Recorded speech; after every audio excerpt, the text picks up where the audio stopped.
So if you read the title of the video, this is my personal advice to the future generations. A little bit about myself. I was a 2000s baby, so I'm not quite old Gen Z, but I'm not young Gen Z either. I'm kind of that weird in between where I can kind of relate to old Gen Z and 90s babies, and also can, well, not really relate, but can kind of understand the newer Gen Z or young Gen Z. But anyway, my advice is know who you can trust. Now that might be a loaded advice, so allow me to break it down for you.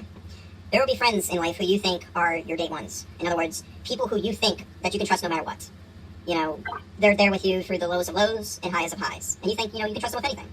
But then you learn who they truly are, their true personality, or their true colors. And you have to eventually, cut ties with them.